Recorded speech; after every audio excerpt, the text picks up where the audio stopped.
Amis du jour, chalutations. Pour les petits nouveaux, moi c'est Sekhmet et je vous souhaite la bienvenue dans mon podcast littéraire. Dans mon émission, je vais tenter 3 fois par semaine de vous donner envie de découvrir des livres de tout poil, récents et moins récents. Alors, si ça vous tente, c'est par ici la suite.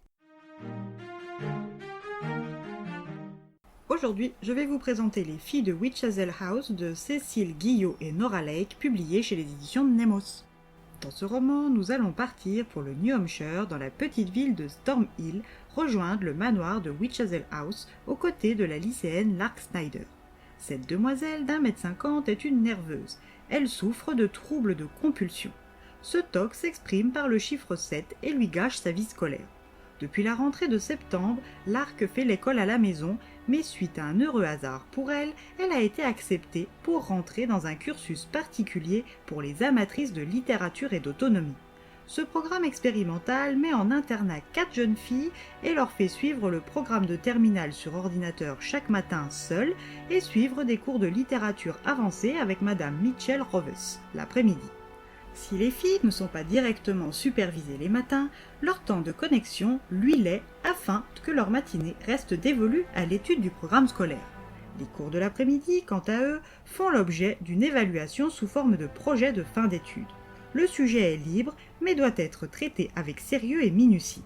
C'est donc dans le manoir enfoui dans les fleurs jaunes qu'est Witch Hazel House que Lark se présente en octobre.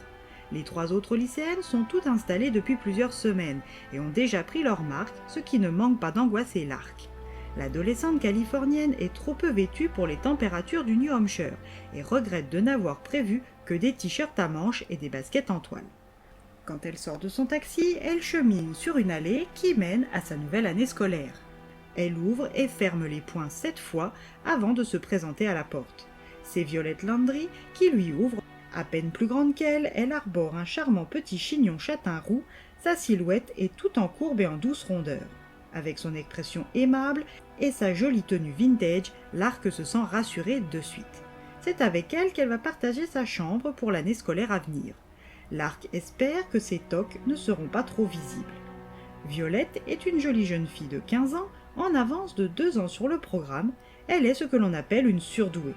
Elle aime les romans gothiques et a choisi pour thème de fin d'études la notion de genre dans l'œuvre de Daphné du Maurier. Les 2 autres pensionnaires sont Missy Guerrero, grande et élancée, elle porte ses cheveux sombres ondulés au-dessus des épaules et s'habille de façon moins rétro que Violette. Elle a choisi quant à elle Virginia Woolf pour son sujet de fin d'année. Elle vient d'une famille aimante enracinée dans les traditions d'Amérique latine et elle a un petit ami qui lui apprend plein de choses sur les plantes. Elle a un esprit scientifique et rationnel, ce qui crée des dissensions avec sa famille. Elle partage sa chambre avec la très timide Willow Lowell. Cette adolescente de 17 ans cache derrière son épaisse frange de cheveux noirs et ses grosses lunettes de magnifiques yeux bleu turquoise.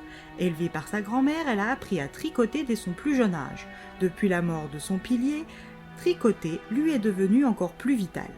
Taiseuse, elle peine à exprimer ses sentiments, mais ne rechigne pas à gâter les autres en contrepartie de son manque d'éloquence. Elle a choisi de réaliser une analyse complète de l'œuvre d'Agatha Christie, en grande fan de cosy mystery et de romans policiers qu'elle est. Lark est conduite dans leur chambre, qui s'avère plus spacieuse que ce à quoi elle s'attendait. Le côté de Violette est à ton image, vintage et doux. Une fois ses légères affaires rangées, elle apprend le fonctionnement de leur colocation et rencontre Cléoprate. Cette étudiante d'environ 25 ans aux cheveux bleus habite dans la dépendance du manoir. Elle est chargée de réapprovisionner les filles et de les aider en cas de besoin, tout en travaillant comme prof de TD à la fac et sur sa thèse. Elle est la nièce de Marigold, une professeure en université qui lui a obtenu cette place au manoir. Lark est rassurée de voir que les 3 filles plus Cléo ont l'air sympas et elle ose croire que sa dernière année de lycée sera meilleure que les précédentes.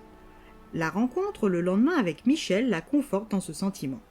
Pour son devoir de fin d'année, elle se décide pour son auteur de prédilection, Shirley Jackson, et à défaut de savoir encore bien définir son sujet, elle sait qu'elle veut travailler sur ses écrits les plus sombres. Choix validé par Madame Roves. Le premier week-end sonne et avec lui le quartier libre. Une descente à Storm Hill s'impose pour une visite chez le bouquiniste, pour Willow, un passage à la friperie pour Lark qui n'a rien prévu de chaud, et pour toutes les coquettes comme Violette, et ensuite un arrêt bien mérité au salon de thé. Arrivé chez le bouquiniste, Willow laisse son amour pour les policiers parler pour la dernière fois avant de longs mois d'automne et d'hiver.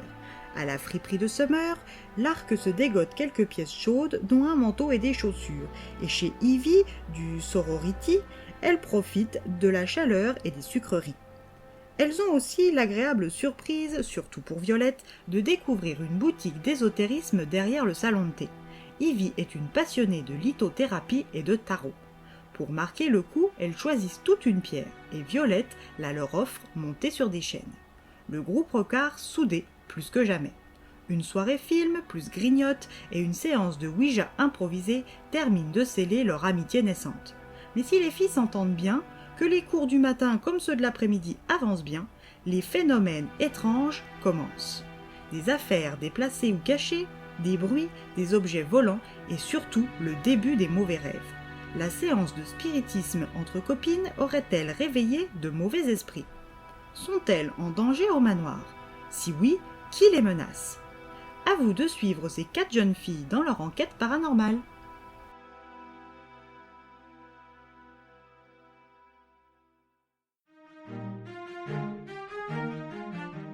Une plume fluide, rythmée et juste, des protagonistes attachantes, une histoire bien ficelée, une enquête bien menée.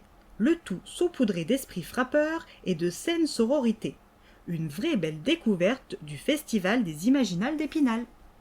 Et bien voilà, j'en ai fini pour aujourd'hui. J'espère que cet épisode vous aura plu et vous aura donné des nouvelles idées de lecture. Si vous souhaitez découvrir d'autres petits bonbons littéraires tout droit sortis de ma bibliothèque, je vous retrouve le mardi 19 août prochain pour un nouvel épisode. Et si d'ici là je vous manque de trop, n'hésitez pas à me rejoindre sur mon compte Instagram, @leslecturesdesekhmet. Sur ce, chalut les amis et à la prochaine.